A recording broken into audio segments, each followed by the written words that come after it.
Maligayang pagbabalik sa aking channel kaibigan para mas lalo ka pang kiligin at updated sa mga bagong movies, K-drama series. Pwede bang makahingi ng konting pabor? Paki-like and subscribe naman ng aking channel. Muli, salamat kaibigan!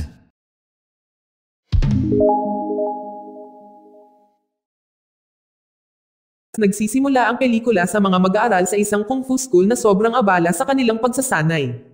Kasama ng mga ito si Fang Shiyu, isa sa mga nangungunang estudyante na naghahanda para sa kanyang huling pagsusulit upang maging isang kung fu master. Sa pagsusulit na ito si Fang Shiyu ay kailangang harapin niya ang mga kahoy na puppet.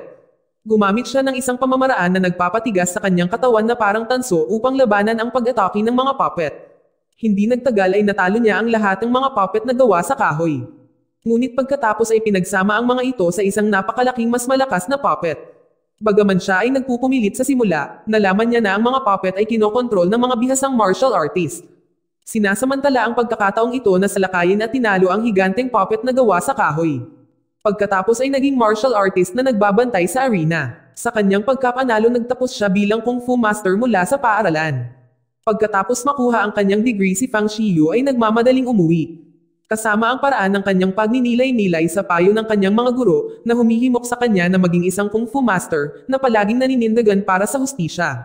Sa kabilang banda, mayroong isang lalaki na nagngangalang Shihan na nakikipagpulong sa kanyang amo na si Erduo na isang tiwaling opisyal. Si Erduo ay hindi masyadong masaya kay Shihan dahil nawalan siya ng isang ledger na may ebidensya ng mga krimen ni Erduo sa mga nakaraang taon. Kung ang ebidensyang ay mapunta sa mga kamay ng gobyerno ay masisiwalat ang mga krimen ni Erduo at maaaring maharap siya sa mabigat na parusa mula sa emperador. Kaya sinabi niya sa kanyang tauhan na si Jiunayan, tapusin si Shihan at isisi sa kanya ang lahat. Pagkatapos ay lumabas si Erduo sa kanyang opisina at nalaman na ang ilan sa mga taong dating nagtatrabaho kay Shihan ay nahuli ng kanyang mga tauhan. Pagkatapos ay sinabi ng tauhan ni Erduo na may nawawalang isa pang opisyal at naisip ni Erduo na maaaring sangkot ang opisyal na ito sa pagnanakaw ng kanyang ledger. Kaya inutusan niya ang kanyang mga tauhan na alamin kung nasaan ang opisyal na ito. Kinabukasan ay nakauwi na rin si Fang Shiyu sa kanyang sariling bayan, at bago pumunta sa kanyang ina ay nais niyang bisitahin ang kanyang kaibigang si Lei Kai na nagtitinda ng isda sa palengke. Nang makita ni Lei Kai ang pagbabalik ni Fang Shiyu ay talagang natuwa siya. Samantala ang isa pang kaibigan ni Shiyu na si Jorong ay naghihintay din. Siya ay may isang espesyal na regalo para sa kanya, isang kahoy na estatwa ng isang kung fu master at siya ay may crush sa kanya. Habang ang lahat ng ito ay nangyayari, isa sa mga tauhan ni Erduo na si Tu Hijo ay nanggugulo sa palengke. Si Shiyu at Lei Kai ay sinubukan na pigilan para makaalis ang lalaki ng ligtas. Naglaban si Shiyu at Hijo, ngunit napagpasyahan ni Hijo na tumakas. Ngunit sinundan siya ni Shiyu, nang makaabutan si siya ni Shiyu. Biglang sumulpat ang kanyang ina at pinagalitan siya. Dahil dito nakalayo si Hijo at kinailangan ni Shiyu na umuwi kasama ang kanyang ina. Nang gabing iyon sa bahay, isang grupo ng mga tao na pinamumunuan ni Zuo Fang ay nagtipon upang manindigan laban sa pamumuno ni Erduo. Sa panahon ng pagpupulong inihayag ni Zhao Fang na kinuha niya ang ledger ni Erduo upang wakasan ang mga krimen ng mga tiwaling opisyal. Na alam din nilang ipapadala ng Panginoon ang pinakamataas na pinuno sa lungsod sa lalong madaling panahon at plano nilang gamitin ang pagbisitang ito upang ilantad ang maling gawain ni Erduo upang siya ay maparusahan. Desidido si Zuo Fang na ipaghiganti ang pagkamatay ni Shihan, gayunpaman ang kanilang pagpupulong ay naputol ng isang maapoy na pag-atake ng arrow mula sa mga tauhan ni Erduo, na nagresulta sa pagkamatay ng ilang miyembro. Galit na hinarap ni Zhao Fang si Erduo para sa pagkawala ng kanilang mga kasama. Ngunit nakatutok si Erduo sa pagkuha ng kanyang ledger. Inutusan niya si Haizuo na hulihin si Zhao Fang. Samantalang sa bahay ay pinarurusahan si Shiyu ng kanyang ina sa pamamagitan ng pagpapaupo sa kanya sa malamig na tubig. Dahil ginamit ng kanyang anak ang kanyang martial arts skills para labanan si Haizuo. Dahil ipinadala niya si Shiyu sa Kung Fu School upang matuto ng karunungan sa buhay. Sa parehong oras mayroong isang leader ng gang na kilala bilang si Lao Hu. Siya ang pinakamakapangyarihang pinuno ng gang ng Tigre. Siya ay nasa estado ng takot dahil ang kanyang anak na babae ay tumakas mula sa isang arranged marriage. Agad niyang inutusan ang kanyang mga tauhan na hanapin ang kanyang anak. Samantalang nagawang makatakas ni Shiyu at kumuha ng ilang damit upang maabutan niya ang kanyang dalawang kaibigan na nagpunta sa night market. Nabigla siya nang may nakita siyang babae na nagnanakaw din ng damit. At pareho silang nagulat na sumigaw. Ang babae ay si Tingting na tumatakas sa arranged marriage na binalak ng kanyang ama. Itinago niya ang kanyang tunay na pagkatao. Nang si Jorong at Lei Kai ay dumating, nagulat sila nang makita si Shiyu at Tingting na nag-aayos ng kanilang mga damit. Na akala nila ay magkasama talaga silang dalawa, na ikinaselos ni Jorong at nagpas siyang umalis. Sa palengke ay hindi sinasadyang nakatagpo ni Lei Kai ang isang miyembro ng Tigre Gang na may dalang poster na may larawan ng ama ni Jorong. Agad siyang tumungo sa kay Jorong upang ipaalam ang tungkol sa poster ng kanyang ama na nagsasaad na hinahanap siya ng Tigre Gang. Pagkaalis ni Lei Kai, naalala ni Jorong na ipinagkatiwala sa kanya ng kanyang ama ang isang ledger bago siya umalis. Samantala sa night market si Shiyu at Tingting ay mukhang masaya sa mga kaganapan. Parang masaya silang dalawa at lumalabas na nagkakaroon ng feeling si Tingting para kay Shiyu, kahit sila ay kakakilala pa lamang. Bago umalis si Tingting nagpakilala siya kay Shiyu, gamit ang isang pekeng pangalan. Kinabukasan ay nagpa siya si Shinyu na ayusin ang hindi pagkakaunawaan nila Jorong, sa kasamaang palad ay wala si Jorong sa bahay. Kinausap siya ni Lei Kai na nakakita ng mga miyembro ng Tigre Gang, na bitbit ang poster ni Jofang. Nagsimulang maghinala na kinidnap siya ng gang. Nang hindi nag-aksayan ng oras pumunta sila sa kuta ng gang, at hinamon si Shiyu ang pinuno ng gang sa isang laban. Dahil dito inanunsyo ni pinuno na si Shiyu ay kandidato na ngayon para pakasalan ang kanyang anak. Si Shiyu ay nabigla kaya umalis siya at nangangakong babalik upang iligtas si Jorong. Kaguluhan ay nagtipon si Shiyu at ang iba sa bahay para pag-usapan ang plano nilang pagliligtas. Ngunit nagulat sila sa pagbalik ni Jorong, pumunta pala siya sa bahay ng kanyang tiyuhin para maghanap ng impormasyon tungkol sa kanyang ama. Si Jorong ay tila nagseselos dahil doon si Tingting sa kanyang bahay kasama si Shinyu. Samantalang si Laohu ay pumunta sa bahay ni Shiyu upang ipahayag ang tagumpay ni Shiyu sa Kung Fu tournament at pakasalan ang kanyang anak. Tumanggi ang ina ni Shiyu, ayaw niyang magpaikop sa mga gangster na pamilya. Nang gabing iyon ay naglalakad sina Shiyu at Tingting na magkasama. At nagsimulang pag-usapan si Jorong. Sinabi ni Shiyu parang kapatid na niya si Jorong at wala siyang nararamdaman sa kanya. Habang nag-uusap sila, biglang pinalibutan sila ng mga tauhan ni Laohu na ama ni Tingting. Masaya si Laohu dahil sa nagkakamabutihan na sina Shiyu at Tingting. Ngunit tinanggi ito ni Shiyu dahil ayaw niyang magpasakop sa pamilya ng mga gangster. Sinabi ni Laohu na wala silang plano sa pagkidnap kay Jorong dahil sumusunod lamang sila sa mga utos upang mahanap si Jofang na tumakas mula kay Erduo. Matapos marinig ang lahat ng ito ay sumugod si Shiyu para hanapin si Jorong na nasa panganib. Sa kasamaang palad sa mga oras na ito ay nadakip na sina Jorong at Junfeng ng mga tauhan ni Jiunayan. Nagbanta si Jiunayan na sasaktan si Jorong kung hindi isisiniwalat ni Jofang ang kinaroroonan ng ledger ni Erduo. Para protektahan ang kanyang anak at itago ang ledger, ginawa ni Jofang ang isang mahirap na desisyon. Si Jorong ay hostage ng mga nasasakupan ni Jiunayan at walang magawa si Jofang. Maya-maya dumating si Shiyu at laking gulat nang makita si Jofang na wala ng buhay sa lupa. Inilabas niya ang kanyang sandata at inatake ang mga nasasakupan ni Jiunayan na ikinasugat ng ilan at ni Jiunayan.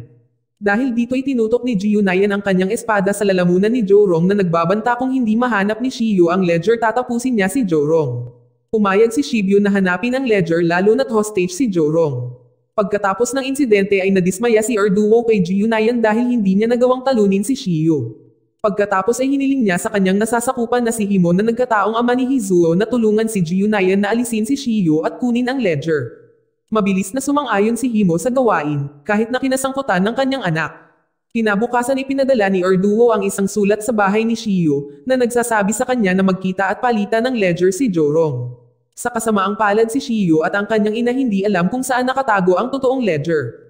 Kaya kinailangan ni Shiyu na makita si Jiunayan sa gubat na may dalang pekeng ledger, dahil alam niya si Jiunayan ay hindi madaling pakawalan si Jorong. Pagkatapos ay nakipaglaban si Shiyu kay Bijo na walang ingat na umatake. Dahil dito gumamit si Himo ng maruruming taktika sa pamamagitan ng paghahagis ng lason na pulbos sa mukha ni Shiyu, na pansamantalang nabulag. Sa kabutihang palad may dumating upang tulungan si Shiyu. Si Hijo na nakita na nasaktan ang kanyang ama agad na umalis imbes na sundin ang utos ni Jiunayan. Sinalakay ni Jiunayan at ng kanyang mga tauhan si Shiyu, hanggang sa may lumitaw na misteryosong martial artist. Dahilan para tumakas si Jiunayan at ang kanyang mga tauhan. Ang misteryosong martial artist pala si Laohu na nagpasya na tulungan si Shiyu matapos siyang hikayatin ng kanyang anak na babae. Ilang sandali lamang si Laohu at ina ni Shiyu, gumawa ng paraan para maalis ang lason sa kanyang katawan. Sa pamamagitan ng paglubog sa kanya ng ilang oras sa tubig. Kasabay nito si Himo at Hijo ay humarap kay Erduo, kung saan si Himo inamin ang pagkakamali ng kanyang anak, na hindi sumunod sa utos ni Jiunayan at nanumpa na gagawin ang lahat para makabawi. Inutusan sila ni Erduo na tapusin si Shiyu, ngunit bago pa sila makaalis si Hizuo ay biglang nakaranas ng pananakit at mabilis na pinainom ni Himo ng gamot para kumalma siya. Humingi ng paumanhin si Himo sa mga nangyari. Sa kabilang banda pagkatapos ng mahabang paghahanap ay nakita na rin sa wakas ang ledger na nakatago sa loob ng kahoy na estatwa na ibinigay ni Jorong. Makalipas ang ilang sandali matapos siyang makatanggap ng panibagong liham ng hamon mula kay Hizuo na gustong lumaban sa kagubatan. Nang walang pag-aalinlangan si Shiyu ay nagmadaling makipagkita kay Hizuo at nakipaglaban hanggang nagawa niyang talunin siya. Kahit na madaling natalo ni Shiyu si Hizuo gamit ang kanyang kung fu skills ay pinili niyang hindi siya patayin. Dahil nakaramdam siya ng simpatiya kay Hizuo na talagang may mabuting pusong. Pagkatapos ay hiniling niya kay Hizuo na umalis sa lungsod at itigil ang paglilingkod kay Erduo upang hindi na sila muling mag-cross ang landas.